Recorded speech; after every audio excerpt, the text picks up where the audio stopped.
பேரம்பாக்கத்தினுடைய வாக்காளர் பெருமக்களே, பெரியவர்களே, தாய்மார்களே, இளைஞர்களே, அறிவித்த நமது எடப்பாடி அவர்களையும் வணங்கி இந்த பேரம்பாக்கம் கிராமத்தில் 40 வருஷமாக ஒன்றிய கழக செயலாளராக இருந்து இங்கே அரும்பணி ஆற்றிய பெரியவர் பேரம்பாக்கத்தினுடைய சின்னம் நீங்கள் வாக்களி. இத்தனை நலத்திட்டங்கள் கொடுத்திருக்கின்ற பாரத பிரதமருடைய ஆசி பெற்ற வேட்பாளர் அருமைக்குரிய அண்ணன்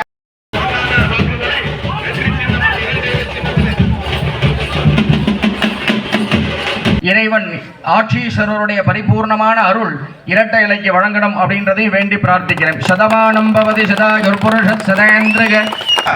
எந்த போராட்டமும் நம்ம செய்ய தேவையே இல்லைங்க. அத்தனை வசதியும் நம்மளுடைய வீடு தேடி வரும் புரட்சி தமிழர் 8 மாசத்துக்கு முன்னாடி கொடுக்கல. அது எப்ப கொடுத்தான்னா எம்பி எலெக்ஷன்ல கொடுத்தான்.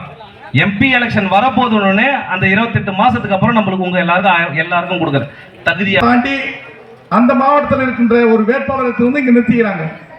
அவருக்கு நம்மளுக்கு சம்மந்தம் இல்லை. அனைத்து பணிகளும் செய்வேன் என்று ஒரு உறுதியை தந்து எல்லாம் அவங்க பேசிட்டாங்க.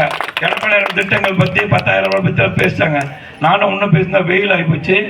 எனவே என் அருமை தாய்மார்களே, அன்பு சகோதர சகோதரி, படிக்கின்ற மாணவர்களுக்கு 7.5% உள் ஒதுக்கீடு.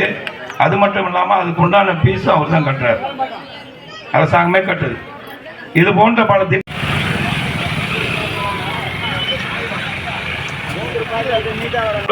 எட்டி கூட பார்க்கல. அதுக்கு முன்னாடி இருந்தவரை எட்டி பார்க்கல. ஆனா என்ன தேர்வு செய்தால் நிச்சயமாக இந்த பகுதியிலே இப்ப பரமன் கேட்டு தான் குடியேறி இருக்கேன். சரிங்களா? அப்படியே ஜெயிக்க வச்சிங்கன்னா நிரந்தரமா இங்க தான் இருப்பேன்.